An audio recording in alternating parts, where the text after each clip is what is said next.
ਵਾਹਿਗੁਰੂ ਜੀ ਕਾ ਖਾਲਸਾ ਵਾਹਿਗੁਰੂ ਜੀ ਕੀ ਫਤਿਹ। ਆਓ ਗੁਰੂ ਪਿਆਰੀ ਸਾਧ ਸੰਗਤ ਜੀਓ, ਆਓ ਸੰਗਤ ਰੂਪ ਦੇ ਵਿੱਚ ਜੁੜ ਕੇ ਆਪਾਂ ਸਤਿਗੁਰਾਂ ਦੀ ਬਾਣੀ ਦੀ ਵਿਚਾਰ ਕਰੀਏ।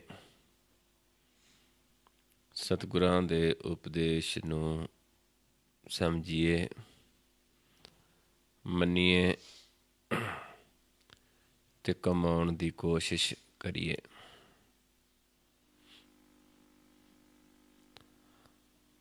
ਆਪਾਂ ਵਿਚਾਰ ਰਹੇ ਸੀ ਕੱਲ੍ਹ ਬਾਣੀ ਸਤਿਗੁਰਾਂ ਦੀ ਗੌੜੀ ਰਾਗ ਦੇ ਵਿੱਚ ਮਹੱਲੇ 5ਵੇਂ ਦੀ ਬਾਣੀ, ਜਿਸ ਵਿੱਚ ਆਪਾਂ ਵਿਚਾਰਦੇ ਸੀ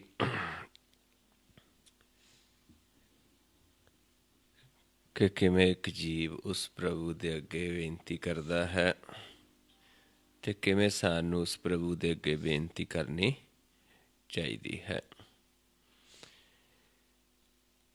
ਮਿਲੋ ਪਿਆਰੇ ਜੀਆ, ਪ੍ਰਭ ਕੀਆ ਤੁਮਾਰਾ ਦੀਆ। ਉਸ ਪ੍ਰਭੂ ਦਾ ਕੀਤਾ ਹੋਇਆ ਸਾਨੂੰ ਇਹ ਮਨੁੱਖਾ ਜਨਮ ਪ੍ਰਾਪਤ ਹੋਇਆ ਹੈ। ਇਸ ਕਰਕੇ ਉਸ ਪ੍ਰਭੂ ਨੂੰ ਮਿਲਣਾ ਹੈ ਆਪਾਂ ਨੇ। ਪਰ ਕਦੋਂ ਮਿਲਦਾ ਹੈ? ਜਦੋਂ ਅਸੀਂ ਉਸ ਪ੍ਰਭੂ ਦੇ ਅੱਗੇ ਬੇਨਤੀ ਕਰਦੇ ਹਾਂ, ਜਦੋਂ ਸਾਨੂੰ ਇਹ ਅਹਿਸਾਸ ਹੁੰਦਾ ਹੈ ਕਿ ਇਹ ਮਨੁੱਖਾ ਦੇਹੀ ਸਾਨੂੰ ਮਿਲੀ ਹੈ, ਇਹ ਦੁਰਲੱਭ ਦੇਹੀ ਹੈ, ਇਸ ਦਾ ਮਨੋਰਥ ਹੀ ਉਸ ਪ੍ਰਭੂ ਨੂੰ ਮਿਲਣਾ ਹੈ। ਭਈ ਪ੍ਰਾਪਤ ਮਨੁੱਖ ਦੇਹੁਰੀਆ, ਗੋਬਿੰਦ ਮਿਲਣ ਕੀ ਇਹ ਤੇਰੀ ਬਰੀਆ। ਫਿਰ ਬੇਨਤੀ ਕਰਦਾ ਹੈ, ਨਿਕ ਜਨਮ ਬਹੁ ਜੋਨੀ ਭਰਮਿਆ, ਬਹੁਰ ਬਹੁਰ ਦੁੱਖ ਪਾਇਆ। ਫਿਰ ਭੇਤ ਆਉਂਦਾ ਹੈ ਕਿ ਬੜਾ ਦੁੱਖ ਪ੍ਰਾਪਤ ਹੋਇਆ ਹੈ, ਬਹੁਤ ਜੂਨਾਂ ਦੇ ਵਿੱਚ ਭਰਮਿਆ ਹਾਂ। ਤੁਮਰੀ ਕਿਰਪਾ ਤੇ ਮਾਨੁਖ ਦੇ ਪਾਈ ਹੈ, ਦੇਹੋ ਦਰਸ਼ ਹਰ ਰਾਇਆ। ਤੇਰੀ ਕਿਰਪਾ ਨਾਲ ਮਨੁੱਖ ਦੇਹੀ ਪ੍ਰਾਪਤ ਹੋਈ ਹੈ, ਇਸ ਕਰਕੇ ਕਿਰਪਾ ਕਰੋ, ਹੁਣ ਸਾਨੂੰ ਆਪਣਾ ਦਰਸ਼ਨ ਦਿਓ। ਸੋਈ ਹੋਆ ਜੋ ਤਿਸ ਭਾਣਾ, ਅਵਰ ਨ ਕਿਨਹੀ ਕੀਤਾ। ਤੁਮਰੇ ਭਾਣੇ ਭਰਮ ਮੋਹਿਆ, ਜਾਗਤ ਨਾਹੀ ਸੁਤਾ। ਉਸੇ ਪ੍ਰਭੂ ਦਾ ਕੀਤਾ ਹੋਇਆ ਭਾਣਾ ਹੈ ਕਿ ਅਸੀਂ ਮੋਹ ਦੇ ਵਿੱਚ ਸੌਂ ਗਿਆ ਹੈ ਸਾਡਾ ਮਨ, ਜਿਹੜਾ ਜਾਗਦਾ ਨਹੀਂ ਹੈ, ਕਿਉਂਕਿ ਜਦ ਤੱਕ ਜਗਾਉਂਦਾ ਨਹੀਂ ਜਾਗਦਾ ਨਹੀਂ। ਬਿਨੋ ਸੁਣੋ ਤੁਮ ਪ੍ਰਾਨ ਪਤ ਪਿਆਰੇ, ਕਿਰਪਾ ਨਿਧ ਦਿਆਲਾ। ਹੇ ਪਿਆਰੇ, ਹੇ ਕਿਰਪਾ ਨਿਧਾਨ ਦਿਆਲੂ, ਸਾਡੀ ਬੇਨਤੀ ਨੂੰ ਸੁਣੋ, ਕਿਰਪਾ ਕਰੋ। ਰਾਖ ਲਿਓ ਪਿਤਾ ਪ੍ਰਭ ਮੇਰੇ, ਅਨਾਥ ਹੈ ਘਰ ਪ੍ਰਤਪਾਲਾ। ਰੱਖ ਲਿਓ ਆਪਣੇ ਅਨਾਥ ਬੱਚੇ ਨੂੰ, ਆਪ ਪ੍ਰਤਪਾਲ ਕਰੋ, ਕਿਉਂਕਿ ਉਸ ਪ੍ਰਭੂ ਤੋਂ ਬਿਨਾਂ ਸਾਡਾ ਮਨ, ਅਸੀਂ ਅਨਾਥ ਹਾਂ।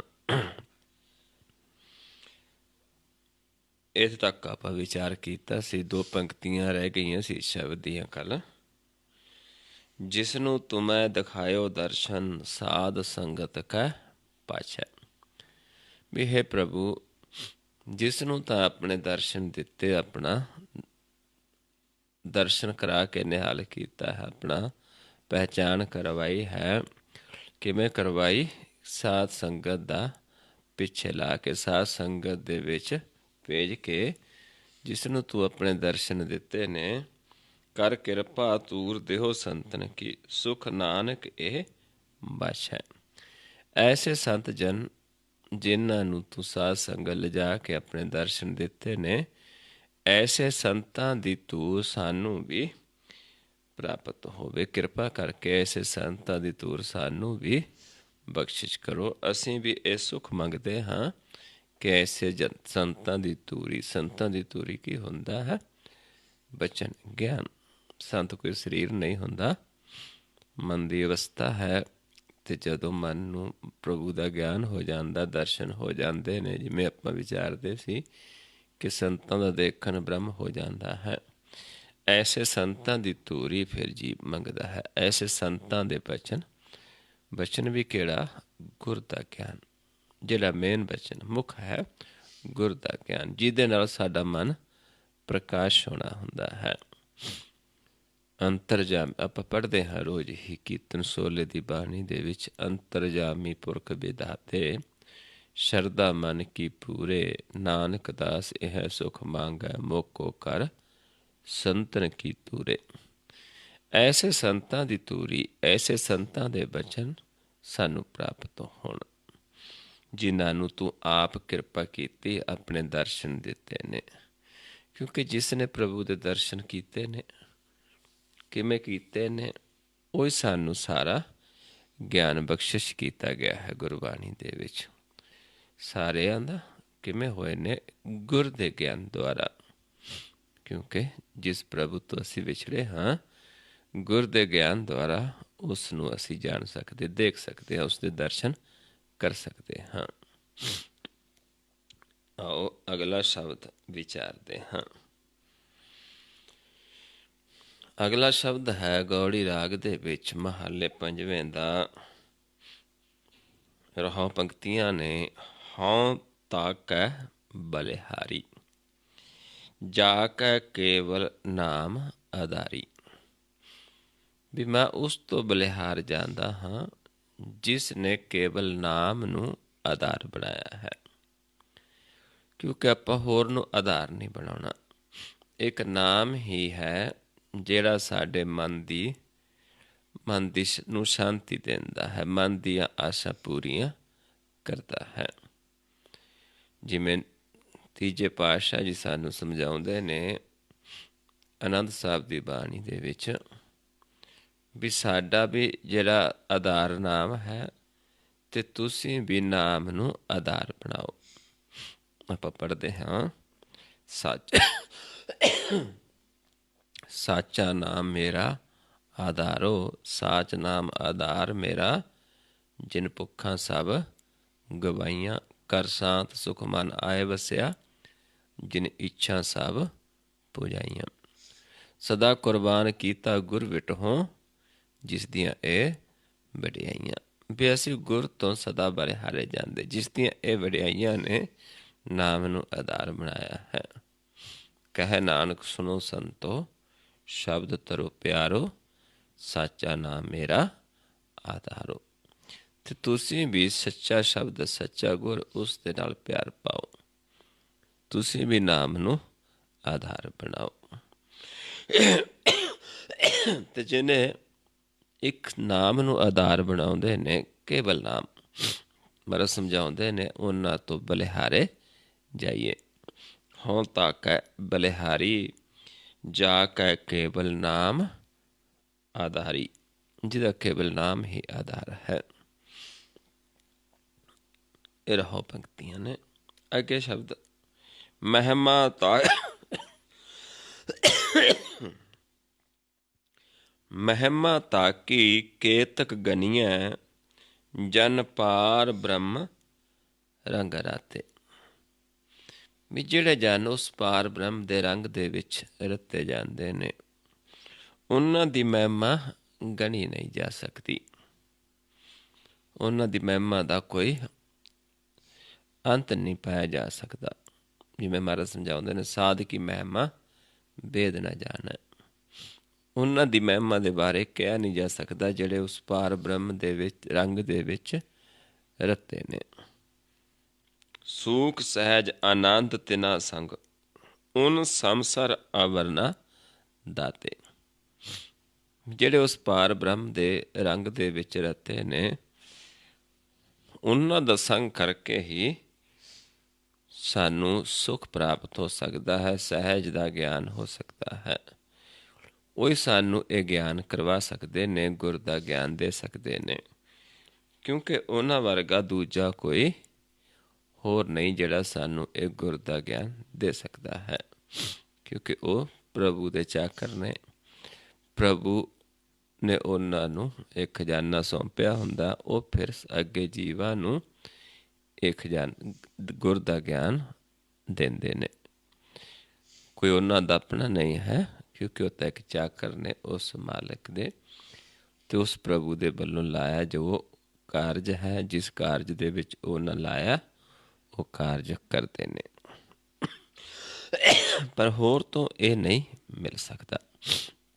ਜਿਵੇਂ ਆਪਾਂ ਪੜ੍ਹਦੇ ਹਾਂ ਜਪਜੀ ਸਾਹਿਬ ਦੇ ਵਿੱਚ, ਨਾਨਕ ਨਿਰਗੁਣ ਗੁਣ ਕਰੇ ਗੁਣਵੰਤਿਆ, ਗੁਣ ਦੇ ਤਿਹਾ ਕੋਇ ਨਾ ਸੁਝਈ, ਜੇ ਤਿਸ ਗੁਣ ਕੋਇ ਕਰੇ। ਕਿਉਂਕਿ ਹੋਰ ਨਹੀਂ ਹੈ, ਜਿਸ ਨੂੰ ਆਪ ਮਾਲਕ ਇਹ ਦਿੰਦਾ ਹੈ ਉਹ ਫਿਰ ਇਹ ਗੁਣ ਦਿੰਦਾ ਹੈ।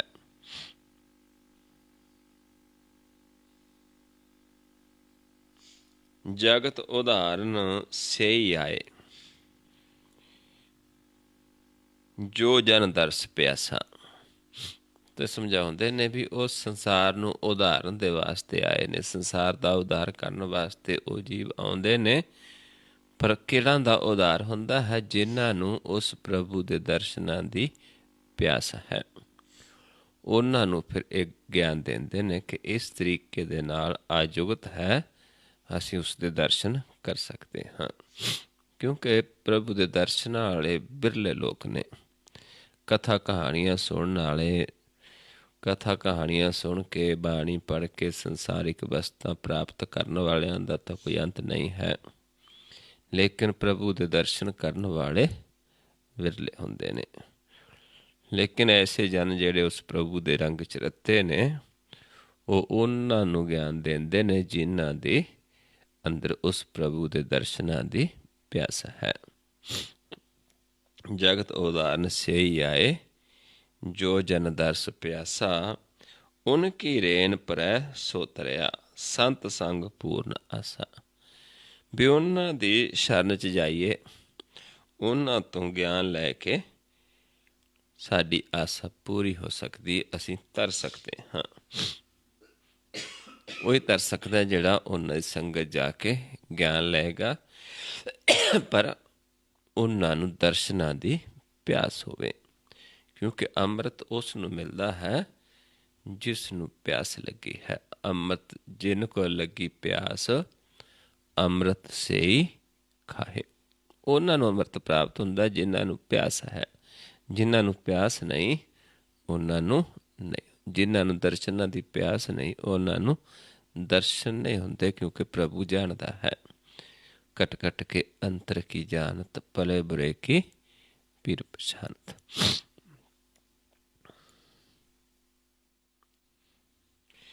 ਤਾਕੇ ਚਰਨ ਪਰੋ ਤਾਂ ਜੀਵਾਂ, ਜਨ ਕੈ ਸੰਗ ਨਿਹਾਲਾ। ਭਗਤਨ ਕੀ ਰੇਨ ਹੋਏ ਮਨ ਮੇਰਾ, ਉਹ ਪ੍ਰਭੂ ਕਿਰਪਾਲਾ। ਵੀ ਐਸੇ ਜਨਾਂ ਦੇ ਸੰਗ 'ਚ ਜਾਈਏ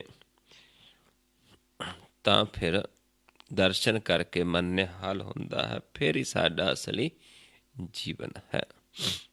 ਜੇ ਅਸੀਂ ਉਸ ਪ੍ਰਭੂ ਨੂੰ ਮਿਲੇ ਹੀ ਨਹੀਂ, ਉਸ ਦੇ ਦਰਸ਼ਨ ਨਹੀਂ ਕੀਤੇ, ਫਿਰ ਸਾਡਾ ਇਹ ਜੀਵਨ ਵਿਅਰਥ ਹੈ। ਜਦ ਤੱਕ ਅਸੀਂ ਪਹਿਚਾਣਿਆ ਨਹੀਂ ਹੈ, ਚਾਹੇ ਅਸੀਂ ਕਿੰਨਾ ਸਮਾਂ ਜੀ ਲਈਏ ਸੰਸਾਰ ਦੇ ਵਿੱਚ, ਸਾਡਾ ਉਦੋਂ ਹੀ ਪ੍ਰਵਾਨ ਹੈ ਜਦੋਂ ਅਸੀਂ ਉਸ ਨੂੰ ਪਹਿਚਾਣ ਲਵਾਂਗੇ, ਉਸ ਦੇ ਦਰਸ਼ਨ ਕਰ ਲਵਾਂਗੇ। ਮਹਾਰਾਜ ਸਮਝਾਉਂਦੇ ਨੇ, ਜੇ 100 ਵਰਿਆਂ ਜੀਵਨ ਖਾਣ, ਖਸਮ ਪਛਾਣੈ ਸੋ ਦਿਨ ਪ੍ਰਵਾਨ।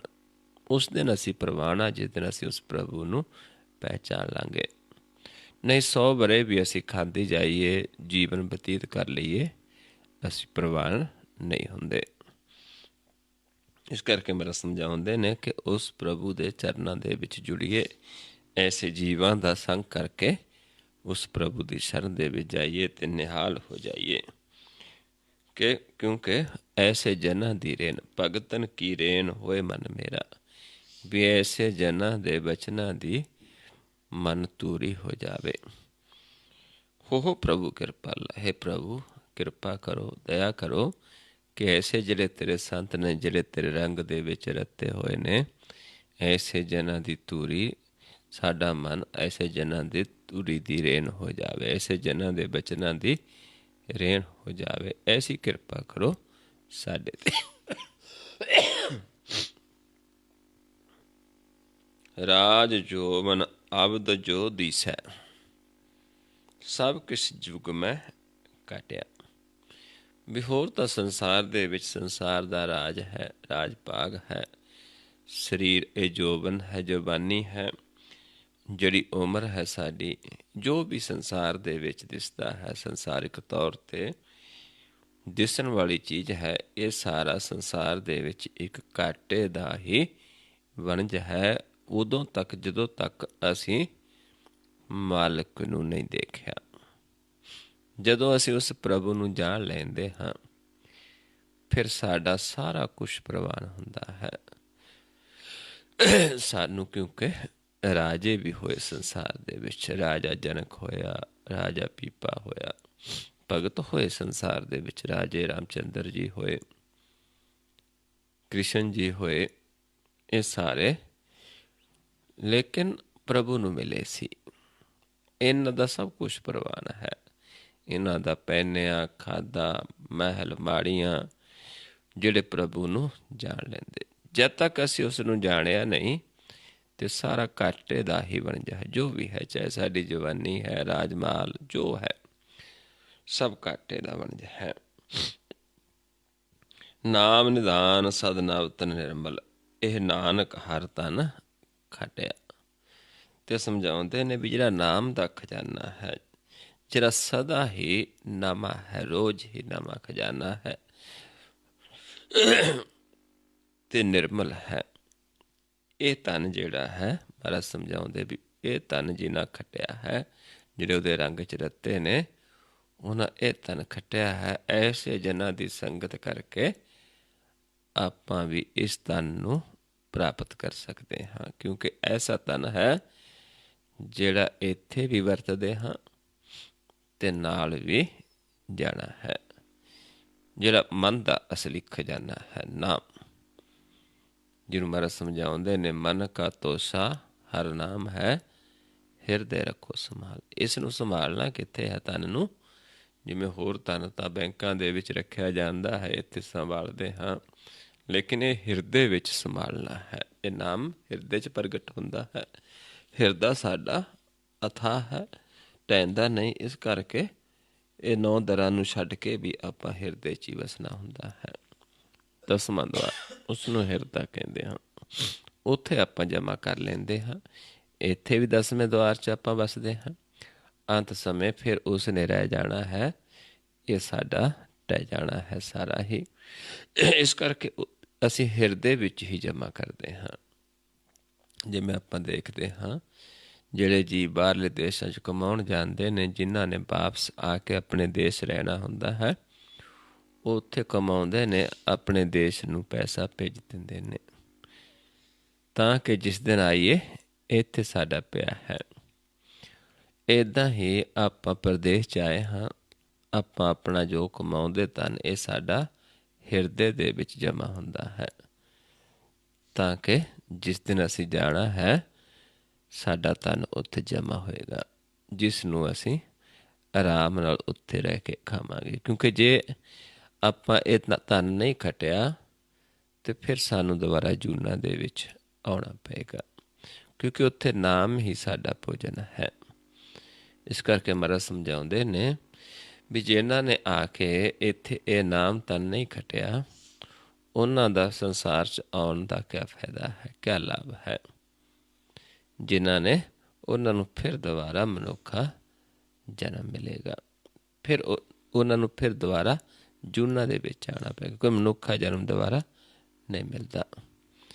ਇਸ ਕਰਕੇ ਆਪਾਂ ਨੇ ਇਸ ਨਾਮ ਧਨ ਨੂੰ ਖੱਟਣਾ ਹੈ, ਤਾਂ ਕਿ ਇੱਥੇ ਵੀ ਵਰਤੀਏ ਤੇ ਅੱਗੇ ਵੀ ਸਾਡੇ ਨਾਲ ਜਾਏਗਾ। ਉੱਥੇ ਵੀ ਇਸ ਦੁਆਰਾ ਆਪਾਂ ਸੱਚਖੰਡ ਦੇ ਵਾਸੀ ਬਣਾਂਗੇ, ਦਰਗਾਹ ਦੇ ਵਿੱਚ ਬਸਾਂਗੇ।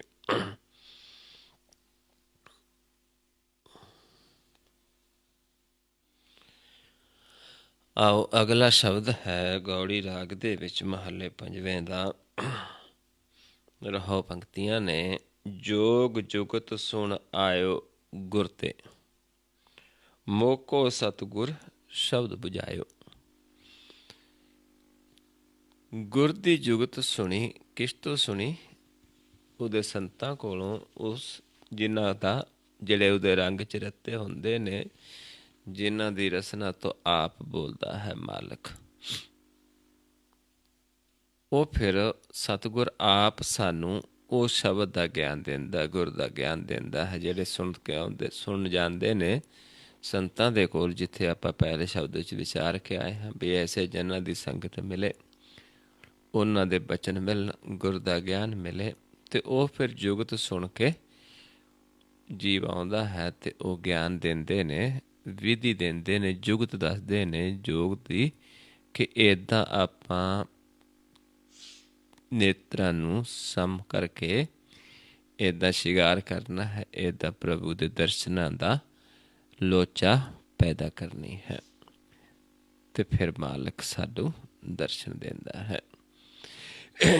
ਇਹ ਸਮਝਾਉਂਦੇ ਨੇ ਕਿ ਜਦੋਂ ਅਸੀਂ ਜੋਗ ਜੁਗਤ ਸੁਣ ਕੇ ਆਏ ਤੇ ਉਹਨਾਂ ਸਾਨੂੰ ਸ਼ਬਦ ਬੁਝਾ ਦਿੱਤਾ, ਗਿਆਨ ਦੇ ਦਿੱਤਾ, ਫਿਰ ਇਸ ਤਨ ਦੀ ਸੋਝੀ ਹੋ ਗਈ। ਇਹ ਰਹੋ ਪੰਕਤੀਆਂ ਸੀ। ਅੱਗੇ ਸਮਝਾਉਂਦੇ ਨੇ, ਨੌ ਖੰਡ ਪਿਰਥਮੀ ਇਸ ਤਨ ਮੈਂ ਰਵਿਆ, ਨਿਮਖ ਨਿਮਖ ਨਮਸਕਾਰਾ। ਫਿਰ ਭੇਤ ਆਇਆ ਕਿ 9 ਖੰਡ ਪਿਰਥਮੀ ਸਾਡੇ ਸਰੀਰ 'ਚ ਹੈ, ਕਿਉਂਕਿ ਸਾਡਾ ਸਰੀਰ 10 ਦੁਆਰਾਂ ਦਾ ਹੈ। 10 ਦੁਆਰਾਂ ਦਾ ਆਪਣਾ ਸਰੀਰ ਹੈ, ਤੇ ਸਾਰਾ ਕੁਛ ਆਪਣੇ ਸਰੀਰ 'ਚ ਹੈ। 10ਵਾਂ ਦੁਆਰ ਸਾਡਾ ਬੇਅੰਤ ਹੈ, ਜਿਸ ਮਾਲਕ ਵਸਦਾ ਹੈ, ਜਿਸ ਨੂੰ ਆਪਾਂ ਸੱਚਖੰਡ ਵੀ ਕਹਿ ਸਕਦੇ ਹਾਂ, ਜਿਸ ਦੇ ਵਿੱਚ ਸਾਰਾ ਸੰਸਾਰ ਵਸਦਾ ਹੈ। ਇਸ ਕਰਕੇ ਸਾਰਾ ਕੁਛ ਆਪਣੇ ਸਰੀਰ ਦੇ ਵਿੱਚ ਹੈ, ਤੇ ਮਾਲਕ ਵਸਦਾ ਹੈ, ਤੇ ਉਸ ਦੇ ਦਰਸ਼ਨ ਕਰ ਕਰਕੇ ਉਸ ਨੂੰ ਹਰ ਸਮੇਂ ਨਿਮਕ ਨਿਮਕ ਨਮਸਕਾਰ। ਕਿਉਂਕਿ ਜਦੋਂ ਆਪਾਂ ਹਰ ਸਮੇਂ ਮਾਲਕ ਦੇ ਚਰਨਾਂ ਦੇ ਵਿੱਚ ਜੁੜੇ ਰਹਿੰਦਾ ਹੈ ਮਨ, ਫਿਰ ਆਪ ਵੀ ਜੀਵ ਤਰਦਾ ਹੈ, ਦੂਜਿਆਂ ਨੂੰ ਵੀ ਤਰਦਾ ਹੈ। ਨਿਮਕ ਨਿਮਕ ਠਾਕੁਰ ਨਮਸਕਾਰੈ, ਨਾਨਕੋ ਅਪਰਸ ਸਗਲ ਨਿਸਤਾਰੈ।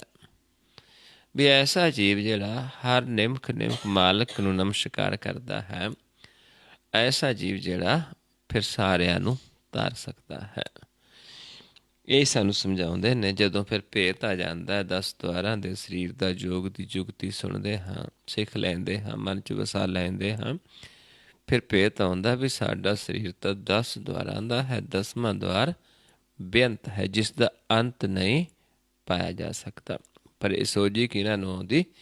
ਜਿਨ੍ਹਾਂ ਦੇ ਅੰਦਰ ਭਾਵਨਾ ਪੈਦਾ ਹੁੰਦੀ ਹੈ, ਜੇ ਫਿਰ ਗੁਰ ਦਾ ਗਿਆਨ ਲੈਂਦੇ ਨੇ, ਜਿਸ ਨੂੰ ਆਪਾਂ ਰੋਜ਼ ਪੜ੍ਹਦੇ ਹਾਂ, ਗੁਰਦੁਆਰਾ ਲਾਏ ਭਾਵਨੀ, ਇੱਕ ਨਾ 10ਵਾਂ ਦੁਆਰ ਦਿਖਾਇਆ, ਤਹ ਅਨੇਕ ਰੂਪ 9 ਨਵ ਨਿਧ, ਤਿਸ ਦਾ ਅੰਤ ਨ ਜਾਈ ਪਾਇਆ। ਵੀ ਐਡਾ ਹੈ ਜਿਹਦਾ ਅੰਤ ਨਹੀਂ ਪਾਇਆ ਜਾ ਸਕਦਾ। ਇਸ ਕਰਕੇ ਸਮਝਾਉਂਦੇ ਨੇ ਫਿਰ ਵੀ ਫਿਰ ਉਸ ਨੂੰ ਹਰ ਨਿਮਖ ਨਿਮਖ ਨਮਸਕਾਰ ਕਰਦੇ ਹਾਂ। ਦੀਖਿਆ ਗੁਰ ਕੀ ਮੁੰਦਰਾ ਕਾਨੀ, ਦ੍ਰਿੜਿਓ ਏਕ ਨਿਰੰਕਾਰਾ। ਵੀ ਗੁਰ ਦੀ ਦੇਖਿਆ ਕੰਨਾਂ ਦੇ ਵਿੱਚ ਮੁੰਦਰਾ ਦੀ ਤਰ੍ਹਾਂ ਪਾ ਲਈ ਅਸੀਂ, ਤੇ ਇੱਕ ਨਿਰੰਕਾਰ ਨੂੰ ਦ੍ਰਿੜ ਕੀਤਾ, ਆਕਾਰਾਂ ਨੂੰ ਨਹੀਂ, ਨਿਰੰਕਾਰ ਨੂੰ। ਗੁਰ ਦਾ ਗਿਆਨ ਲੈ ਕੇ ਇੱਕ ਦ੍ਰਿਸ਼ਟ ਹੋ ਕੇ ਦ੍ਰਿੜ ਕਿਸ ਨੂੰ ਕੀਤਾ? ਨਿਰੰਕਾਰ ਨੂੰ, ਪ੍ਰਕਾਸ਼ ਨੂੰ। ਪੰਜ ਚੇਲੇ ਮਿਲ ਪਏ ਇਕੱਤਰਾ, ਏਕਸ ਕੇ ਬਸ ਕੀਏ। 5 ਚੇਲੇ ਬਣ ਗਏ, ਨੇਤਰ, ਸਰਵਨ ਤੇ ਰਸਨਾ। ਇਹ ਪ੍ਰਭੂ ਦੇ ਚੇਲੇ ਬਣ ਜਾਂਦੇ। ਨੇਤਰਾਂ ਦੁਆਰਾ ਦੇਖਦੇ ਹਾਂ, ਕੰਨਾਂ ਦੁਆਰਾ ਸੁਣਦੇ ਹਾਂ, ਰਸਨਾ ਦੁਆਰਾ ਉਸ ਦੀ ਸਿਫਤ ਸਲਾਹ ਕਰਨੀ ਹੁੰਦੀ ਹੈ। ਇਹਨਾਂ ਦਾ ਧਿਆਨ ਇੱਕ ਗੁਰ ਹੋ ਜਾਂਦਾ ਹੈ। ਇਹ ਪ੍ਰਵਾਨ ਹੁੰਦੇ ਨੇ। ਫਿਰ ਨੇਤਰ ਵੀ ਸਾਡੇ ਪ੍ਰਵਾਨ ਹੁੰਦੇ ਨੇ, ਰਸਨਾ ਵੀ ਪ੍ਰਵਾਨ ਹੋ ਜਾਂਦੀ ਹੈ, ਕਰਨ ਸਰਵਣ ਵੀ ਪ੍ਰਵਾਨ ਹੋ ਜਾਂਦੇ ਨੇ, ਜਦੋਂ ਅਸੀਂ ਇਹਨਾਂ ਨੂੰ ਇੱਕ ਗੁਰ ਦਾ ਧਿਆਨ ਰੱਖਦੇ ਹਾਂ। ਪੰਜ ਪ੍ਰਵਾਨ ਪੰਜ ਪ੍ਰਦਾਨ, ਪੰਚੇ ਪਾਵੈ ਦਰਗਹਿ ਮਾਨ, ਪੰਚੇ ਸੋਹੇ ਦਰ ਰਾਜਾਨ, ਪੰਚਾਂ ਕਾ ਗੁਰ ਇੱਕ ਧਿਆਨ। ਪਹਿਲਾਂ ਇਹ ਪ੍ਰਵਾਨ ਹੁੰਦੇ ਨੇ, ਫਿਰ ਆਪਣਾ ਸਰੀਰ ਵੀ ਪ੍ਰਵਾਨ ਹੋ ਜਾਂਦਾ ਹੈ। ਕਹਿ ਨਾਨਕ ਇਹ ਸਰੀਰ ਪ੍ਰਵਾਨ ਹੋਆ, ਜਿਨ ਸਤਿਗੁਰ ਸਿਉ ਚਿੱਤ ਲਾਇਆ। ਜਦੋਂ ਅਸੀਂ ਸਤਿਗੁਰ ਨਾਲ ਚਿੱਤ ਜੋੜ ਲੈਂਦੇ ਹਾਂ, ਫਿਰ ਸਾਡਾ ਸਰੀਰ ਵੀ ਪ੍ਰਵਾਨ ਹੋ ਜਾਂਦਾ ਹੈ। ਇਸ ਕਰਕੇ ਸਮਝਾਉਂਦੇ ਨੇ, ਪੰਜ ਚੇਲੇ ਮਿਲ ਪਏ ਇਕੱਤਰਾ, ਏਕਸ ਕੇ ਵਸ ਕੀਏ। ਇੱਕ ਪ੍ਰਭੂ ਦੇ ਵਸ ਵਿੱਚ ਕਰ ਦਿੱਤੇ, ਇੱਕ ਗੁਰ ਦੇ बस विच कर दिते। 10 बैरागण आग्याकारी, तब निर्मल जोगी थिए। हुण ਗਿਆਨ ਇੰਦਰੀਆਂ ਤੇ ਕਰਮ ਇੰਦਰੀਆਂ, 5 ਕਰਮ ਇੰਦਰੀਆਂ ਨੇ ਤੇ 5 ਗਿਆਨ ਇੰਦਰੀਆਂ, ਇਹ 10 ਆਗਿਆਕਾਰੀ ਹੋ ਗਏ। ਦੇਖਣਾ ਕੀ ਹੈ, ਬੋਲਣਾ ਕੀ ਹੈ, ਸੁਣਨਾ ਕੀ ਹੈ, ਹੱਥਾਂ ਨਾਲ ਕੀ ਕਰਨਾ, ਪੈਰਾਂ ਨਾਲ ਕਿੱਧਰ ਨੂੰ ਚੱਲ ਕੇ ਜਾਣਾ ਹੈ, ਇਹ ਸਾਰੇ ਫਿਰ ਆਗਿਆ ਦੇ ਵਿੱਚ ਆ ਗਏ ਜਦੋਂ। ਤਬ ਨਿਰਮਲ ਜੋਗੀ ਥੀ। ਫਿਰ ਹੀ ਮਹਾਰਾਜ ਸਮਝਾਉਂਦੇ ਨੇ ਕਿ ਮਨ ਨਿਰਮਲ ਹੁੰਦਾ ਹੈ, ਸਾਨੂੰ ਨਿਰਮਲ ਜੋਗੀ ਕਹਿੰਦੇ ਨੇ। ਕਿਉਂਕਿ ਜਦ ਤੱਕ ਸਾਡੇ ਵੱਸ 'ਚ ਨਹੀਂ, ਆਪਾਂ ਨੂੰ ਮਨ ਨਿਰਮਲ ਨਹੀਂ ਹੋ ਸਕਦਾ। ਗਿਆਨ ਇੰਦਰੀਆਂ ਵੀ, ਕਰਮ ਇੰਦਰੀਆਂ ਵੀ ਸਾਡੇ ਬਸ ਦੇ ਵਿੱਚ ਹੋਣੀਆਂ ਚਾਹੀਦੀਆਂ, ਸਾਡੇ ਆਗਿਆਕਾਰੀ ਹੋਣੀਆਂ ਚਾਹੀਦੀਆਂ ਨੇ ਕਿ ਅਸੀਂ ਕੀ ਦੇਖਣਾ, ਕੀ ਨਹੀਂ ਦੇਖਣਾ, ਕੀ ਬੋਲਣਾ, ਕੀ ਨਹੀਂ ਬੋਲਣਾ, ਕੀ ਸੁਣਨਾ, ਕੀ ਨਹੀਂ ਸੁਣਨਾ, ਕਿੱਥੇ ਨੂੰ ਚੱਲ ਕੇ ਜਾਣਾ, ਕਿੱਧਰ ਨੂੰ ਨਹੀਂ ਜਾਣਾ, ਪੈਰਾਂ ਨਾਲ ਹੱਥਾਂ ਨਾਲ ਕੀ ਕਰਨਾ, ਕੀ ਨਹੀਂ ਕਰਨਾ। ਇੱਦਾਂ ਫਿਰ ਜਦੋਂ ਸਾਰਾ ਕੁਛ ਬਸ ਵਿੱਚ ਆ ਜਾਂਦਾ ਹੈ, ਫਿਰ ਮਹਾਰਾਜ ਦੀ ਦਇਆ ਦੇ ਨਾਲ ਫਿਰ ਮਨ ਨਿਰਮਲ ਹੋ ਜਾਂਦਾ। ਫਿਰ ਨਿਰਮਲ ਜੋਗੀ ਕਹਿੰਦੇ ਉਸ ਨੂੰ।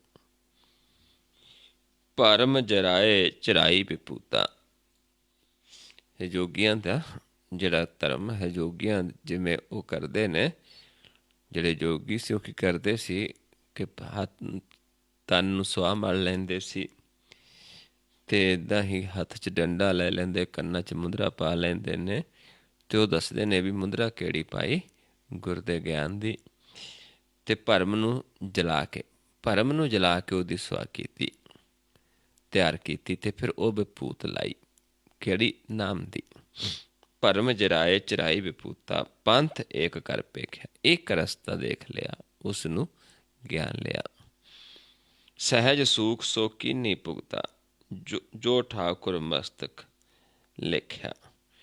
ਫਿਰ ਸਹਿਜ, ਜਿੱਥੇ ਸੁੱਖਾਂ ਦਾ ਘਰ ਹੈ, ਉੱਥੇ ਫਿਰ ਮਾਲਕ ਦੇ ਨਾਲ ਜੁੜਿਆ, ਉਹ ਭੁਗਤਾ ਲਈ, ਉਹ ਗਿਆਨ ਲਿਆ। ਮੁਕਤੀ ਦੀ, ਜੁਗਤੀ ਦੀ ਭੁਗਤ ਹੁੰਦਾ ਹੈ ਗਿਆਨ ਲੈਣਾ, ਜੁਗਤੀ ਦੇ ਗਿਆਨ ਨੂੰ ਭੋਗਣਾ। ਮੁਕਤ ਜੁਗਤ ਭੁਗਤ ਤੇਰੀ ਸੇਵਾ, ਜਿਸ ਤੂੰ ਆਪ ਕਰਾਹੇ। ਪਰ ਇਹ ਕਦੋਂ, ਜਦੋਂ ਆਪ ਮਾਲਕ ਕਿਰਪਾ ਕਰਦਾ ਹੈ, ਫਿਰ ਇਹ ਮੁਕਤੀ ਦੀ, ਜੁਗਤੀ ਦੀ ਭੁਗਤ ਫਿਰ ਆਪ ਦਿੰਦਾ ਹੈ, ਜਦੋਂ ਆਪ ਕਿਰਪਾ ਕਰਦਾ ਹੈ। ਇਹ ਫਿਰ ਸਾਰਾ ਜਿਨ੍ਹਾਂ ਨੂੰ ਮਾਲਕ ਨੇ ਮਸਤਕ 'ਤੇ ਇਹ ਲਿਖਿਆ ਹੈ, ਜੋ ਠਾਕੁਰ ਮਸਤਕ ਲਿਖਿਆ, ਵੀ ਜਿਨ੍ਹਾਂ ਨੂੰ ਮਾਲਕ ਨੇ ਮਸਤਕ 'ਤੇ ਲਿਖਿਆ, ਉਹ ਫਿਰ ਇਹ ਭੁਗਤੀ ਜੁਗਤੀ ਦਾ ਖਜ਼ਾਨਾ ਦਿੰਦਾ ਹੈ ਮਾਲਕ।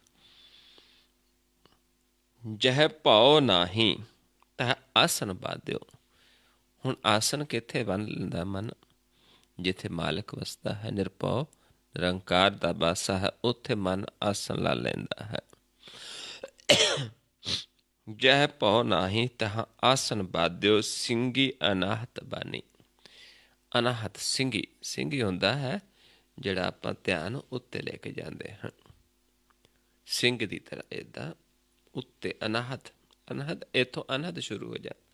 ਜਦੋਂ ਉੱਤੇ ਆਸਨ ਲਾ ਲੈਂਦੇ ਹਾਂ ਉੱਚੇ ਥਾਂ 'ਤੇ, ਉੱਥੇ ਜਿੱਥੇ ਮਾਲਕ ਦਾ ਆਸਨ ਹੈ, ਨਿਰਭਉ ਹੈ, ਕਹਿੰਦੇ ਉੱਥੇ ਫਿਰ ਆਸਨ ਬਣ ਲਿਆ। ਜਹ ਭਉ ਨਾਹੀਂ ਤਹ ਆਸਨ ਬਾਧਿਓ, ਸਿੰਘੀ ਅਨਾਹਤ ਬਾਣੀ। ਤਤ ਵਿਚਾਰ ਡੰਡਾ ਕਰ ਰੱਖਿਓ। ਡੰਡਾ ਕਿਹੜਾ ਰੱਖਿਆ, ਤਤ ਵਿਚਾਰ ਦਾ, ਬਾਕੀ ਨਹੀਂ, ਸਿਰਫ ਗੁਰ ਦੇ ਗਿਆਨ ਦਾ। ਜੁਗਤ ਨਾਮ ਮਨ ਭਾਣੀ, ਜਿਹੜੀ ਜੁਗਤ ਸੀ ਉਹ ਨਾਮ ਉਹ ਮਨ ਨੂੰ ਪਾ ਗਈ। ਹੁਣ ਡੰਡਾ ਕਿਹੜਾ ਰੱਖਿਆ, ਜੁਗਤ ਦਾ। ਮੁੰਦਾ ਸੰਤੋਖ ਸਰਮਪਤ ਝੋਲੀ, ਧਿਆਨ ਕੀ ਕਰੈ ਵਿਭੂਤ, ਖਿੰਥਾ ਕਾਲ ਕੁਆਰੀ ਕਾਇਆ, ਜੁਗਤ ਡੰਡਾ ਪ੍ਰਤੀਤ। ਆਈ ਪੰਥੀ ਸਗਲ ਜਮਾਤੀ, ਮਨ ਜੀਤੈ ਜਗ ਜੀਤ। ਵੀ ਇੱਕੋ ਰਸਤਾ ਹੈ ਸਾਰਿਆਂ ਵਾਸਤੇ, ਇੱਕੋ ਹੀ ਹੈ। ਆਦੇਸ਼ ਤਿਸੇ ਆਦੇਸ਼, ਆਦ ਅਨੀਲ ਅਨਾਦ ਅਨਾਹਤ, ਜੁਗ ਜੁਗ ਇੱਕੋ ਵੇਸ। ਜੁਗਾਂ ਤੋਂ ਇਹ ਗਿਆਨ ਹੈ, ਇੱਕੋ ਵੇਸ ਹੈ ਕਿ ਗੁਰ ਦੇ ਗਿਆਨ ਦੀ ਮੁਦਰਾ ਪਾਉਣੀ ਹੈ, ਉਸ 'ਤੇ ਫਿਰ ਭਰੋਸੇ ਦਾ ਡੰਡਾ ਕਰਨਾ ਹੈ। ਤੇ ਨਾਮ ਦੀ ਵਿਭੂਤ ਲਾਉਣੀ ਹੈ ਧਿਆਨ ਦੁਆਰਾ। ਇੱਕੋ ਰਸਤਾ ਹੈ ਫਿਰ ਸਾਰਿਆਂ ਵਾਸਤੇ। ਇਹ ਝੋਲੀ ਦੇ ਵਿੱਚ ਆਪਾਂ ਪਾ ਕੇ ਜਦੋਂ ਉਸ ਨੂੰ ਪ੍ਰਤੀਤ ਕਰਦੇ ਹਾਂ, ਫਿਰ ਸਾਨੂੰ ਸਰਮਖੰਡ ਦੇ ਵਿੱਚ ਜਿੱਥੇ ਆਪਾਂ ਆਪਣੇ ਰੂਪ ਨੂੰ ਕਾਰਤ ਕਰਦੇ ਹਾਂ। ਐਸਾ ਜੋਗੀ ਬੜ ਭਾਗੀ ਭੇਟੈ, ਮਾਇਆ ਕੇ ਬੰਧਨ ਕਾਟੈ। ਵੀ ਐਸਾ ਜੋਗੀ ਬੜ ਭਾਗੀਆਂ ਨੂੰ ਪ੍ਰਾਪਤ ਹੁੰਦਾ ਹੈ। ਮਾਇਆ ਦੇ ਬੰਧਨ ਕੱਟੇ ਜਾਂਦੇ ਨੇ। ਮਨ ਮਾਇਆ, ਮਾਇਆ ਕੋਈ ਪੈਸਾ ਹੀ ਨਹੀਂ। ਮਨ ਸਾਡਾ ਇਸ 9 ਦਰਾਂ ਦੇ ਸਰੀਰ ਤੋਂ ਆਜ਼ਾਦ ਹੋ ਜਾਂਦਾ ਹੈ। ਉੱਚ ਥਾਂ 'ਤੇ ਵਾਸਾ ਹੋ ਜਾਂਦਾ, 10ਵੇਂ ਦੁਆਰ ਦੇ ਵਿੱਚ ਵਾਸਾ ਹੋ ਜਾਂਦਾ ਹੈ। ਇਸ 9 ਦਰਾਂ ਦੇ ਬੰਧਨ ਵੀ ਕੱਟੇ ਜਾਂਦੇ ਨੇ ਮਨ ਦੇ, ਕਿਉਂਕਿ ਸਭ ਤੋਂ ਪਹਿਲਾਂ ਤਾਂ ਜਿਹੜਾ ਮੂਲ ਹੈ ਮਾਇਆ ਹੈ, ਸਰੀਰ ਹੈ। ਜਦ ਤੱਕ ਇਸ ਸਰੀਰ ਨੂੰ ਆਪਾਂ ਛੱਡਣਾ ਨਹੀਂ ਸਿੱਖਦੇ, ਉਦੋਂ ਤੱਕ ਆਪਾਂ ਨੂੰ ਮਾਲਕ ਪ੍ਰਾਪਤ ਨਹੀਂ ਹੁੰਦਾ। ਉਹ ਰਾਮ ਰਤਨ ਪ੍ਰਾਪਤ ਨਹੀਂ ਹੁੰਦਾ। ਰਾਮ ਰਤਨ ਤੋਂ ਪਾਈਐ ਜੋ ਪਹਿਲਾਂ ਤਜੈ ਸਰੀਰ। ਕਿਉਂਕਿ ਜਦ ਤੱਕ 9 ਦਰਾਂ ਦੇ ਸਰੀਰ ਨੂੰ ਕਿਵੇਂ ਛੱਡਣਾ ਹੈ? ਛੱਡਦੇ ਆਪਾਂ ਰੋਜ਼ ਹਾਂ, ਪਰ ਉਹਦਾ ਭੇਤ ਨਹੀਂ। ਹੁਣ ਆਪਾਂ ਜਾਗਦੀ ਅਵਸਥਾ 'ਚ ਕਿਵੇਂ ਆਪਾਂ 10ਵੇਂ ਦੁਆਰ 'ਚ ਜਾਣਾ ਹੈ, ਕਿਵੇਂ ਆਪਾਂ ਆਸਣ ਲਾਉਣਾ ਹੈ, ਇਹ ਕਹਿੰਦੇ ਸਮਝਾਉਂਦੇ ਨੇ ਵੀ ਬੜੇ ਭਾਗੀ ਲੋਕ ਨੇ, ਉਹਨਾਂ ਨੂੰ ਫਿਰ ਇਹ ਗਿਆਨ ਹੁੰਦਾ ਹੈ। ਸੇਵ ਪੂਜ ਕਰੋ ਤਿਸ ਮੂਰਤ ਕੀ, ਨਾਨਕ ਤਿਸ ਪਗ ਚਾਟੈ। ਵੀ ਐਸੇ ਜੀਵ ਨੇ ਜਿਹੜੇ ਫਿਰ ਉਹਨਾਂ ਦੀ ਸੇਵਾ, ਉਹਨਾਂ ਦੀ ਪੂਜ, ਉਹਨਾਂ ਦੀ ਸੇਵਾ ਕੀ ਹੈ ਕਿ ਉਹਨਾਂ ਦਾ ਸੰਗ ਕਰਕੇ ਉਸ ਪ੍ਰਭੂ ਦੇ ਨਾਮ ਨੂੰ ਧਿਆਈਏ। ਕਿਉਂਕਿ ਉਹਨਾਂ ਦੀ ਕੋਈ ਹੋਰ ਬੰਦੇ ਦੀ ਕੋਈ ਪੂਜਾ ਨਹੀਂ ਕਰਨੀ, ਸਰੀਰ ਦੀ ਕੋਈ ਪੂਜਾ ਨਹੀਂ ਕਰਨੀ। ਉਹਨਾਂ ਤੋਂ ਗਿਆਨ ਲੈ ਕੇ, ਉਹਨਾਂ ਦੀ ਸੰਗਤ ਕਰਕੇ ਪ੍ਰਭੂ ਦੇ ਨਾਮ ਨੂੰ ਧਿਆਈਏ, ਉਹਨਾਂ ਦੇ ਬਚਨਾਂ ਨੂੰ ਕਮਾਈਏ। ਨਾਨਕ ਤਿਸ ਪਗ ਚਾਟੈ। ਪਗ ਪੈਰਾਂ ਨੂੰ ਕਹਿ ਦਿੰਦੇ, ਚਟਣਾ ਕਹਿ ਦਿੰਦੇ ਉਹਦੇ ਦੁਆਰਾ, ਪਰ ਇੱਥੇ ਕੀ ਹੈ? ਉਹਨਾਂ ਦੇ ਬਚਨਾਂ ਨੂੰ ਨੇਤਰਾਂ ਦੁਆਰਾ ਬਾਰ-ਬਾਰ, ਮਨ ਦੁਆਰਾ ਬਾਰ-ਬਾਰ ਧਿਆਈਏ, ਉਹਨੂੰ ਦ੍ਰਿੜ ਕਰੀਏ। ਇਹ ਇੱਥੇ ਜਿਹੜਾ ਹੈ ਚੌਥੇ ਪਦ ਵਿੱਚ, ਕਿਉਂਕਿ ਸਰੀਰ ਨਹੀਂ, ਤ੍ਰੈ ਗੁਣਾਂ ਦੇ ਵਿੱਚ ਬਾਣੀ ਨਹੀਂ ਹੈ, ਉਦਾਹਰਨ ਤ੍ਰੈ ਗੁਣਾਂ ਦੀ ਦੇ ਕੇ ਸਮਝਾਇਆ ਮਨ ਨੂੰ ਹੈ। ਵੀ ਐਸੇ ਜਨਾਂ ਦੀ ਫਿਰ ਸੇਵਾ ਕਰੀਏ, ਉਹਨਾਂ ਦਾ ਸੰਗ ਕਰਕੇ ਉਹਨਾਂ ਦੇ ਬਚਨਾਂ ਨੂੰ ਕਮਾਈਏ ਅਤੇ ਉਸ ਪ੍ਰਭੂ ਦੇ ਨਾਲ ਜੁੜੀਏ, ਜਿਹੜਾ ਪ੍ਰਭੂ ਨੇ ਸਾਨੂੰ ਇੱਕ ਮੌਕਾ ਦਿੱਤਾ ਹੈ ਮੁਕਤੀ ਵਾਸਤੇ, ਉਹ ਵੀ ਕਲਯੁਗ ਦੇ ਵਿੱਚ, ਜਿਹੜਾ ਸਭ ਤੋਂ ਉੱਤਮ ਯੁੱਗ ਹੈ ਪ੍ਰਭੂ ਨੂੰ ਮਿਲਣ ਦੇ ਵਾਸਤੇ, ਜਿਹਦੇ ਵਿੱਚ ਇੱਕ ਛਿਨ ਵੀ ਨਹੀਂ ਲੱਗਦਾ। ਇਹ ਕਰ ਕਰੇ ਸੋ ਇਹ ਕਰ ਪਾਏ, ਘੜੀ ਮੁਹਤ ਨਾ ਲੱਗੇ। ਇੰਨਾ ਸਮਾਂ ਵੀ ਨਹੀਂ ਲੱਗਦਾ। ਇੱਕ ਪਾਸੇ ਆਪਾਂ ਦੇਣਾ ਹੈ, ਦੂਜੇ ਪਾਸੇ ਪ੍ਰਾਪਤ ਹੋ ਜਾਂਦਾ। ਇੱਕ ਛਿਣ ਦੇ ਵਿੱਚ ਆਪਾਂ ਧਿਆਨ ਲਾਉਂਦੇ ਹਾਂ, 2 ਤੋਂ 1 ਦ੍ਰਿਸ਼ਟ ਹੋ ਜਾਂਦੇ ਹਾਂ। ਕਿਉਂਕਿ ਕਲਯੁਗ ਹੈ, ਸਭ ਤੋਂ ਉੱਤਮ ਯੁੱਗ ਹੈ ਭਗਤੀ ਦੇ ਵਾਸਤੇ। ਉਸ ਦੇ ਵਿੱਚ ਆਪਾਂ ਜੀਵਾਂ ਨੂੰ ਮਨੁੱਖਾ ਜਨਮ ਵੀ ਮਿਲਿਆ ਹੈ। ਫਿਰ ਪਰਮੇਸ਼ਰ ਨੇ ਦਇਆ ਕੀਤੀ ਹੈ ਕਿ ਗਿਆਨ ਵੀ ਕਰਵਾਇਆ ਹੈ। ਕਿੰਨੇ ਜੀਵ ਜੋ ਉਸ ਪ੍ਰਭੂ ਨੂੰ ਲੋਚਦੇ ਸੀ, ਬਹੁਤ ਦੁਨੀਆ ਹੈ ਜਿਹੜੀ ਉਸ ਨੂੰ ਲੋਚਦੀ ਹੈ।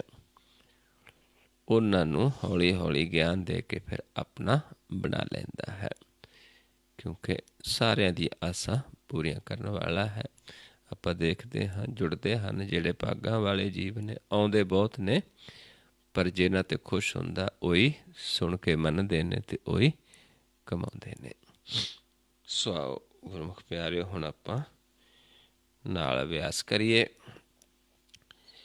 ਜੁੜੀਏ ਉਸ ਮਾਲਕ ਦੇ ਚਰਨਾਂ ਦੇ ਨਾਲ ਅਤੇ ਆਪਣੇ ਭਰਮ ਨੂੰ ਜਾਲ ਦਈਏ ਅਤੇ ਵਿਭੂਤੀ ਨਾਮ ਦੀ ਲਗਾ ਲਈਏ। ਕਿਉਂਕਿ ਭਰਮ ਨਹੀਂ ਰੱਖਣਾ। ਜੇ ਭਰਮ ਰੱਖਦੇ ਹਾਂ ਫਿਰ ਆਪਾਂ ਅੱਗੇ ਨਹੀਂ ਚੱਲ ਸਕਦੇ। ਉਹਨੂੰ ਕਹਿੰਦੇ ਦੁਚਿੱਤੀ। ਇਸ ਕਰਕੇ ਦੁਬਿਧਾ ਨਹੀਂ ਰੱਖਣੀ ਮਨ ਦੇ ਵਿੱਚ। ਪੂਰੇ ਵਿਸ਼ਵਾਸ ਦੇ ਨਾਲ ਆਪਾਂ ਇਹ ਕਰਨਾ ਹੈ, ਕਿਉਂਕਿ ਇੱਕ ਹੀ ਮਾਰਗ ਹੈ, ਦੂਜਾ ਰਸਤਾ ਨਹੀਂ ਹੈ, ਆਈ ਪੰਥੀ ਹੈ। ਆਓ ਕਿਵੇਂ ਕਰਨਾ ਹੈ ਸਮਝ ਲਓ। ਕੋਈ ਨਵਾਂ ਜੀਵ, ਕਿਉਂਕਿ ਆਪ ਤਾਂ ਸਾਰੇ ਸੰਗਤ ਸਮਝੀ ਹੋਈ ਹੈ, ਪਰ ਹੁਣ ਫਿਰ ਇਸ 'ਤੇ ਆਪਾਂ ਨੂੰ ਇਹ ਨਹੀਂ ਪਤਾ ਚੱਲਦਾ ਕਿ ਹੋ ਸਕਦਾ ਕੋਈ ਨਵਾਂ ਜੀਵ ਹੋਵੇ। ਇਸ ਕਰਕੇ ਆਪਾਂ ਰੋਜ਼ ਇਹ ਗਿਆਨ ਦਿੰਦੇ ਹਾਂ ਤਾਂ ਕਿ ਕੋਈ ਨਵਾਂ ਜੀਵ ਆਵੇ, ਜੁੜੇ, ਉਸ ਆਪਣੇ ਜੀਵਨ ਨੂੰ ਸਫਲ ਕਰੇ। ਜੋ ਮਨ ਹੈ ਉਹ ਨੇਤਰਾਂ ਦੇ ਵਿੱਚ ਹੈ, ਦੋ ਜੋਤਾਂ ਦੇ ਵਿੱਚ ਹੈ। ਦੋ ਨੇਤਰ ਨੇ। ਉਦੋਂ ਤੱਕ ਜਦੋਂ ਤੱਕ ਅਸੀਂ ਗਿਆਨ ਨਹੀਂ ਲੈਂਦੇ, ਮਨ ਦੋ ਜੋਤਾਂ ਵਿੱਚ ਹੁੰਦਾ। ਜਦੋਂ ਗਿਆਨ ਲੈ ਲੈਂਦੇ ਉਦੋਂ ਮਨ ਇੱਕ ਜੋਤ ਹੋ ਜਾਂਦਾ। ਇੱਧਰਲਾ ਨੇਤਰ ਇਸ ਪਾਸੇ ਆ ਜਾਂਦਾ ਹੈ, ਦੋਨੇ ਇੱਕ ਪਾਸੇ ਆ ਜਾਂਦੇ, ਇਹ ਆਪਣਾ ਰਸਤਾ ਖਾਲੀ ਹੋ ਜਾਂਦਾ ਹੈ। ਪਰ ਜਦੋਂ ਨਵਾਂ ਜੀਵ ਹੈ ਉਸ ਤੋਂ ਦੋ ਦ੍ਰਿਸ਼ਟੀ ਦੇ ਵਿੱਚ ਹੁੰਦਾ ਹੈ। ਬਹੁਤ ਸਾਰੇ ਐਸੇ ਵੀ ਨੇ ਜਿਹੜੇ ਇੱਕ ਜੋਤ ਨੇ ਪਰ ਉਹਨਾਂ ਨੂੰ ਭੇਤ ਨਹੀਂ ਹੈ। ਇਸ ਕਰਕੇ ਆਪਾਂ ਆਪਣੇ ਆਪ ਨੂੰ ਪਰਖਣ ਦੇ ਵਾਸਤੇ ਜੋ ਵਿਧੀ ਹੈ ਕਿ ਆਪਣੀ ਦ੍ਰਿਸ਼ਟੀ ਨੂੰ ਇਸ ਪੁਆਇੰਟ 'ਤੇ ਫੋਕਸ ਕਰਕੇ ਆਪਾਂ ਦੇਖਣਾ ਹੈ। ਇੱਥੇ ਫੋਕਸ ਕਰਨਾ ਹੈ, ਆਪਣੀ ਦ੍ਰਿਸ਼ਟੀ ਨੂੰ ਦੇਖਣਾ ਹੈ ਕਿ ਨੱਕ ਦਿਸਦਾ ਜਾਂ ਨਹੀਂ। ਜੇ ਇੱਥੇ ਦੇਖਣ ਦੇ ਨਾਲ ਨੱਕ ਦਿਸਦਾ ਹੈ ਫਿਰ ਅਸੀਂ ਦੋ ਦ੍ਰਿਸ਼ਟੀ ਵਿੱਚ ਹਾਂ। ਜੇ ਨਹੀਂ ਦਿਸਦਾ ਇੱਕ ਦ੍ਰਿਸ਼ਟ ਹਾਂ। ਜੇ ਦਿਸਦਾ ਹੈ ਫਿਰ ਆਪਾਂ ਇਹ ਦੇਖਣਾ ਹੈ ਕਿ ਕਿਸ ਪਾਸੇ ਦਿਸਦਾ ਹੈ, ਸੱਜੇ ਹੈ, ਖੱਬੇ ਜਾਂ ਵਿਚਾਲੇ। ਸੱਜੇ ਤਮੋ ਗੁਣ ਹੈ, ਖੱਬੇ ਰਜੋ ਗੁਣ ਤੇ ਵਿਚਾਲੇ ਸਤੋ ਗੁਣ ਹੈ। ਇਹਨਾਂ ਆਪਣੇ ਆਪ ਨੂੰ ਪਰਖਣਾ ਹੈ। ਉਸ ਤੋਂ ਬਾਅਦ ਇੱਥੇ ਪਰਖ ਕੇ ਫਿਰ ਆਵਾਜ਼ ਦੇਵਾਂਗੇ ਕਿ ਧਿਆਨ ਸਾਹਮਣੇ ਲੈ ਕੇ ਆਓ। ਫਿਰ ਆਪਾਂ ਸਾਹਮਣੇ ਦੇਖਣਾ ਹੈ। ਫਿਰ ਜਦੋਂ ਆਵਾਜ਼ ਦੇਵਾਂਗੇ ਮਸਤਕ ਦੇ ਸਾਹਮਣੇ ਲੈ ਕੇ ਜਾਓ ਧਿਆਨ, ਫਿਰ ਆਪਾਂ ਪਲਕਾਂ ਉੱਤੇ ਚੁੱਕਦੇ।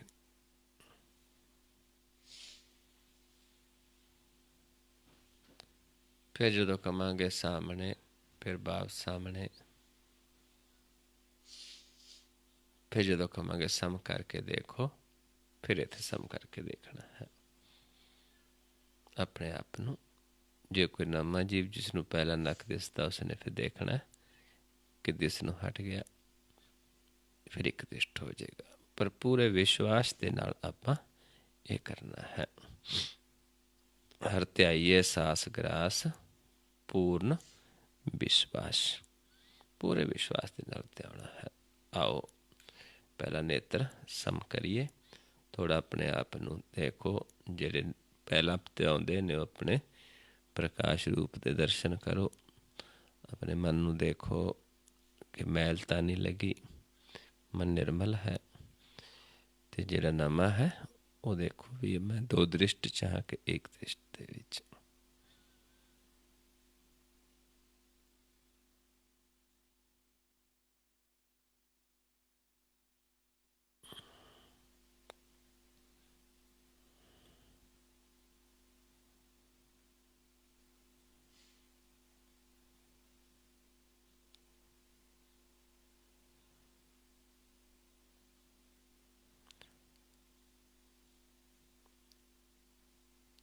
ਸਾਹਮਣੇ ਲੈ ਕੇ ਆਓ ਧਿਆਨ।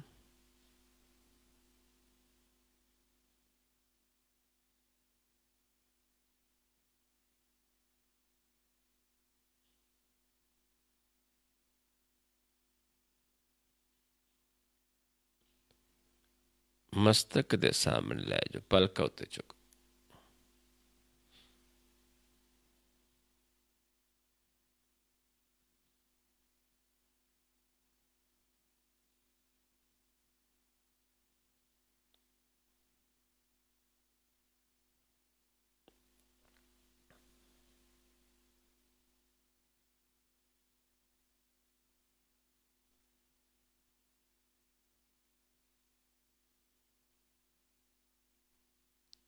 ਫਿਰ ਸਾਹਮਣੇ ਲੈ ਕੇ ਆਓ।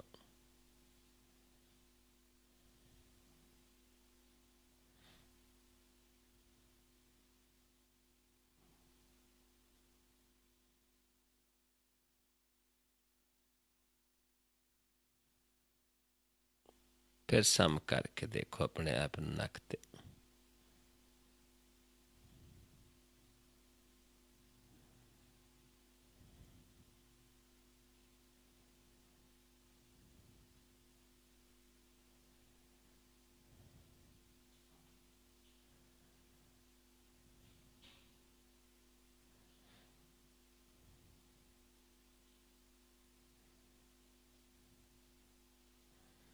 ਜਾਂ ਕੋਈ ਨਵਾਂ ਜੀਵ ਜੇ ਪਹਿਲਾਂ ਨੱਕ ਦਿਸਦਾ ਸੀ, ਉਸਨੇ ਹੁਣ ਦੇਖਣਾ ਹੈ ਕਿ ਨੱਕ ਦਿਸਣੋਂ ਹਟ ਗਿਆ। ਜੇ ਹਟ ਗਿਆ ਫਿਰ ਇੱਕ ਦ੍ਰਿਸ਼ਟ ਹੋ ਗਿਆ।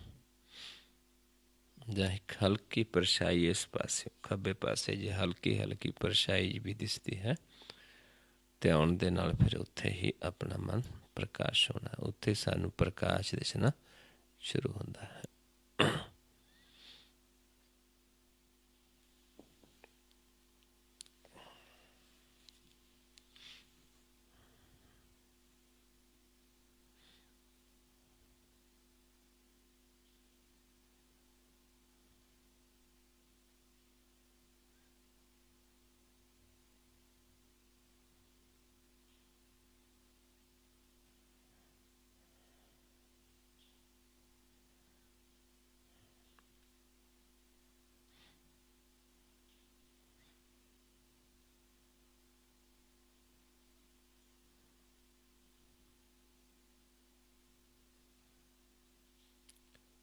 नीचे ले जो ध्यान, हम नीचे ले जाओ, बिल्कुल रिलैक्स थले विछया है जिथे आप बैठे, थोड़ा उत्ते देखने की कोशिश करनी है। इतने सानू प्रकाश अनुभव होना शुरू हो जाए।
फिर सम करके अपने आप को देखिए।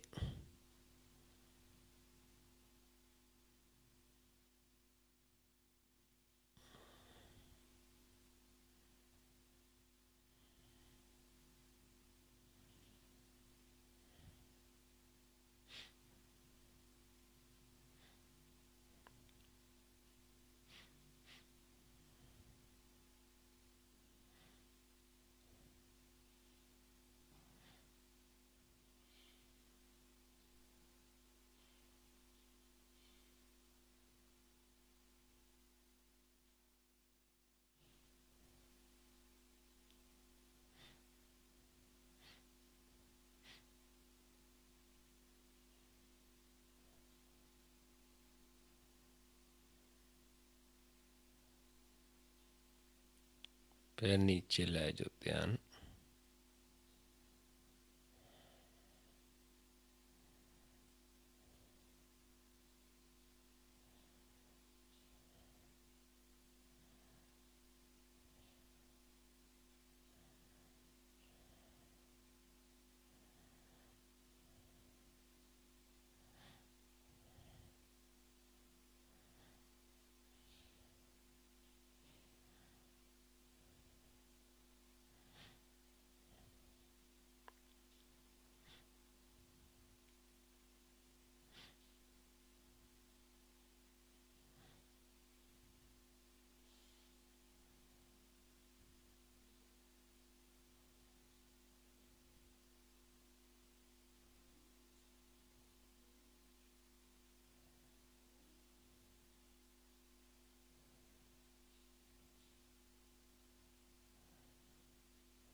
फिर सम करके देखिए अपने आप ਨੂੰ।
फिर नीचे ले जाओ ध्यान।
और सामने लेके आइए ध्यान।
ਮਸਤਕ ਦੇ ਸਾਹਮਣੇ ਲੈ ਜੋ, ਪਲਕਾਂ ਉੱਤੇ ਚੁੱਕ ਦੋ।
फिर सामने लेके आओ।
नीचे ले आइए ध्यान।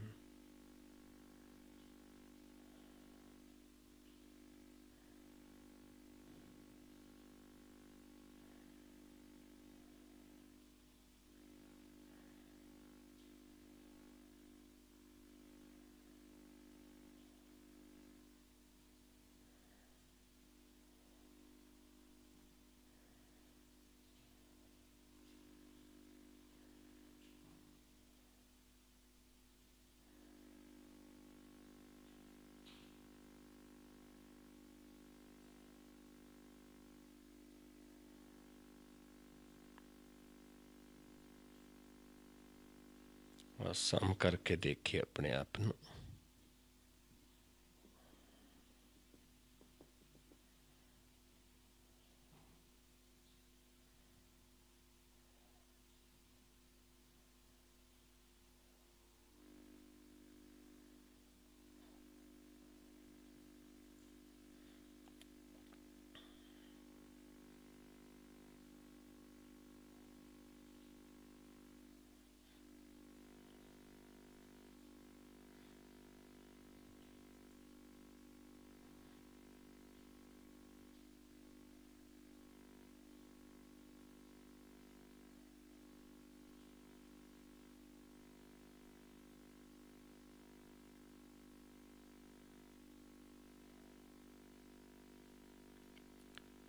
ਵਾਹਿਗੁਰੂ ਜੀ ਕਾ ਖਾਲਸਾ, ਵਾਹਿਗੁਰੂ ਜੀ ਕੀ ਫਤਿਹ। ਸੋ ਗੁਰਮੁਖ ਪਿਆਰਿਓ, ਇਸ ਤਰੀਕੇ ਦੇ ਨਾਲ ਆਪਾਂ ਧਿਆਉਣਾ ਹੈ, ਪੂਰੇ ਵਿਸ਼ਵਾਸ ਦੇ ਨਾਲ ਭਰਮ ਨੂੰ ਜਾਣਨਾ ਹੈ, ਕਿਉਂਕਿ ਭਰਮ ਨਹੀਂ ਰੱਖਣਾ ਮਨ ਦੇ ਵਿੱਚ। ਜਿੰਨੀ ਦੇਰ ਭਰਮ ਹੈ, ਸਾਨੂੰ ਮੁਕਤੀ ਨਹੀਂ ਹੈ। ਜਦੋਂ ਭਰਮ ਖਤਮ ਹੋ ਜਾਏਗਾ ਤੇ ਅਸੀਂ ਮੁਕਤ ਹੋ ਜਾਵਾਂਗੇ। ਇਸ ਕਰਕੇ ਵਾਰ-ਵਾਰ ਆਪਾਂ ਇਹ ਅਭਿਆਸ ਕਰਨਾ ਹੈ, ਨੇੜੇ ਦੇਖਣਾ ਹੈ ਉਸ ਮਾਲਕ ਨੂੰ,